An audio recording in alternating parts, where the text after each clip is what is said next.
photography. Luluwas nga kami ng Prague sa January 1. Pwede, New Year. Ganun talaga, trabaho eh. So matutuloy na yan, may mga visas na. Oo, tuloy na lahat. May LM na kami roon, may accommodations na. Tuloy na. Nagpapalit na kami ng euro.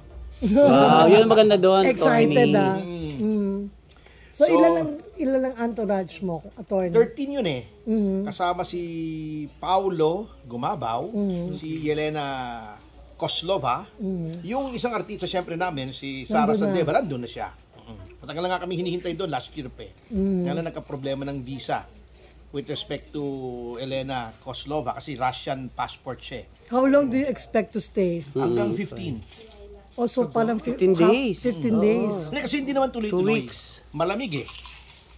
May mga break, may mga buffer, plus iti-treat ko yung mga kasama ko ng side trip sa Vienna bilang reward nila for the success. So may bakasyon din. 4 days lang. 4 days na bakasyon. Yun. So may playdate na ba, attorney? Wala pa kasi pagkatapos ito, post-prod pa eh. Post-prod pa. Pero meron na kami, this early, kahapon nga, kahit holiday, scene by scene kami nung bagong script na gagawin namin by Direct Easy Ferrer, yung One Dinner a Week. Wow. And I'm happy to say na... Who are the stars there, Direct? Si Edu, so okay na si siya. Edu, okay na siya. Okay na rin si Rich Azul, parang comeback niya. Wow. Magaling So si Edu Rich. Hindi, kasi naman nung ginawa ko tong storyline So na ito. anong ginawa niyong pre-prod? Kagabi, kahapon? Scene by scene nung Scene by scene. Kinatay namin yung ito na pala, tama-tama, Ito si Direct Easy, Direct Easy natin. So okay na, everything is under control. You can join us. For summer na siguro yun, Direct? Yes. Pagkatapos ng kwan, dito ka Direct ko. Ha? Dito ka Direct, ibida ka rito eh. Pina-plug ko na yung One Dinner a Week mo eh. Nag-scene by scene, nandun ka din. History na kami ng may history na kami ng ni Direct Easy. Remember, yung unang, well, not my first movie, but second movie, pero unang lumabas, yung Deception, siya rin ang nag-screenplay. Yan. Yung favorite mo na ba? Oo naman. Kay Di Eric ang paborito ko eh. So, ano na naman, maganda naman yung working relationship na namin ni Direct Easy. And ngayon, tapos na nga, by January 7 ba, Direct?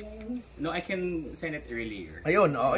Final draft na. So, konting refinement na lang yun. Ang importante, nandun na yung cast na, yung main character. At least yung 2 leads, okay na. Umuo na. Yung Borracho naman, attorney, like nung last press con, parang binubuo nyo ngayon, anong update? May opisina na kami. Nandito nga si Dennis Arce, our talent development director. At nakita na niya yung opisina sa Quezon City. Mas okay.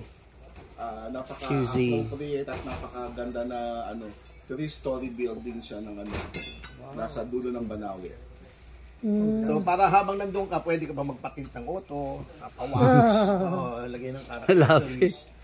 Sa Damar. Attorney, tama ba na more than 2 weeks nag-number 1 ng Mama Sapa? Hindi naman, ilang days ba? 5 days. 5 days. 5 days number 1. Sabi mo 18 days. Ano yung 18 days siyang nasa top 10. Top 10. Kasi pumasok siya number 3. Yeah, yes. Then after December 1, pag-stream niya, number 3 agad siya. Gulat nga ako eh. Hindi ko in-expect nung papanoorin ko na, pagbungad ko, nandun agad trending today. Mamasa paano ba? Okay to ha. Doon tinanong ko, number 3 in movies. Wow. On the first day. On the second day, number 2 na siya. On the third day, napatalsik na niya yung House of Us. Wow. I think kainitan yun nung Andrea Brillantes, Cuba Chenes, Chuchu,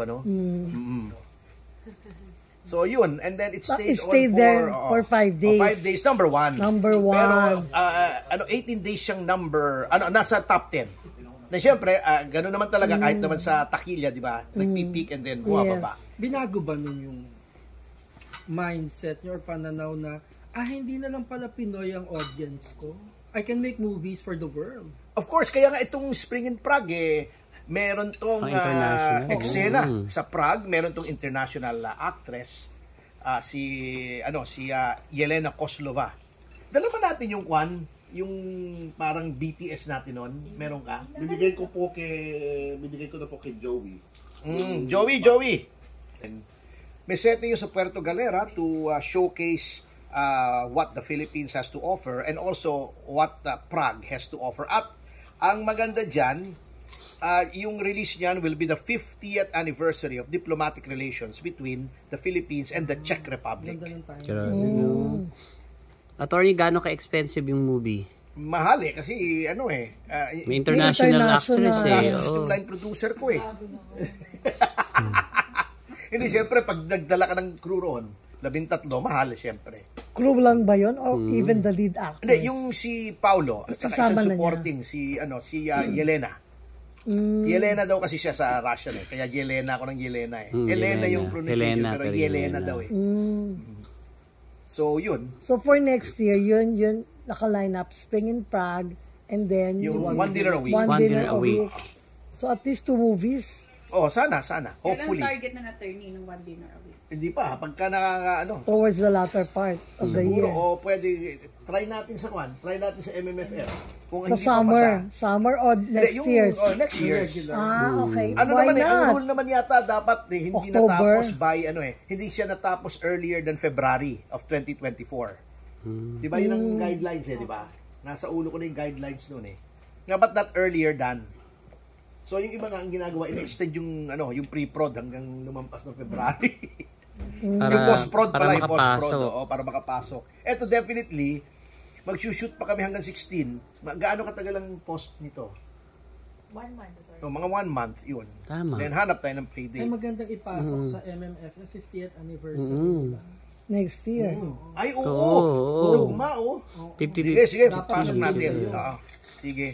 Totoo. Kung hindi, di November play date natin, pwede namang mauna yung play date ng ODAW ODAW, sabi niya. So magiging Oo daw. TV One attorney, Dinner a Week. Hindi nyo iisip pa sa Hindi ko alam kung paano yung TV Kasi ako I'm a newbie. I don't know how it works sa TV. Kasi alam ko, puro in-house yung, di ba, yung GMA. Ewan ko kung may nagpa, dyan yung canned. Yung ibig sabihin yung, yung tapos na. Content na. Ewan ko, hindi ko alam Pag-aaralan ni, si Jubes ang mag-aaral niyan lahat. Baka pwedeng Nagba-black time content. attorney. Black time attorney. May mga nag-try na gano'n attorney. Ganun Black ba? time. Ay, sa TV5 attorney. Oo, Black TV. Ayan time. pala si Si Direk Direk Easy yung Easy. consultant ko dyan. Pagdating dyan. Napaka-easy TV5 katrabaho. Black time. yung iba. Direct easy. Ganun ba? Napakabait. Pero attorney, may I-offer ako sa kuwan ng bibigyan ng co-prod sa TV23. Kasi bago yun di ba? Kailan nakakuha ng frequency ng ABS-CBN ng 23. Yung DWIZ. So, Aliw TV. Tingnan natin kung viable. Kanila yung airtime, akin yung content. Then, profit sharing. Diba? Explore natin. Dahan-dahan lang. Sabi nga ni Mahad Salvador dahan-dahan lang. From movie to TV na, si attorney. Pag muna, hindi natin kaya. Actually, ang limitasyon ako yung time ko. Kasi ang daming ang daming ginagawa I have too many things on my plate. Pero kung nagawa na yung organization, it may run by Madali itself na. na. At least oversight functions na lang ako. Meron pa ba kayo, attorney, na political issue or hawig sa sitwasyon ng Mama Sapa na balak nyo ding gawan ng movie? May nag-o-offer sa akin yung Plaza Miranda. Ay, Plaza bongga. Miranda bombing, maganda yun. Ganda Period yun. na yan. Pero period, medyo Oo. magastos din.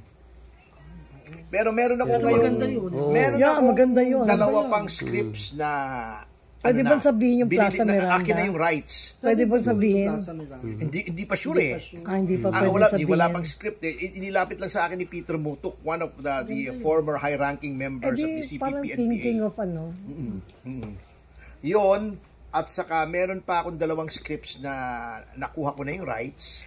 Yung Pain, kay Troy Espiritu, at saka merong To the Moon ni Eric Ramos. So may nasa pipeline na. Saan ka pupunta? To the moon. Thriller? Hindi, ang To the Moon drama Ang Pain political thriller. Parang pain, Yun nga natatawa nga ako Pag sinasabi ko Pain, sabi nila, sir, ano to? Pain? Hindi. Sabi ko, bait. Sabi nila, ano to? Bait. Kaya magulo Hindi maintindihan Pain yung Pain, bait. Nag-iisip pa tayo ng artist, gumagawa tayo para ma-launch naman yung mga talents namin. So wala ka pang casting for these two? Wala pa. Wala pa. Ano, Mag-iisip material tayo. pa lang. Material. May scripts na to. Oo nga, material Dalawa pa ng lang. script to. Then meron pa ako isang story, yung, well, ang working title niya, Iskandalo, kanya lang nagamit na yata ng Viva. So, hanap na lang tayo ng iba. Sexy yan, direct. Ay, Hindi naman. attorney. Light forte. lang, light. Talent Implied lang. Implied.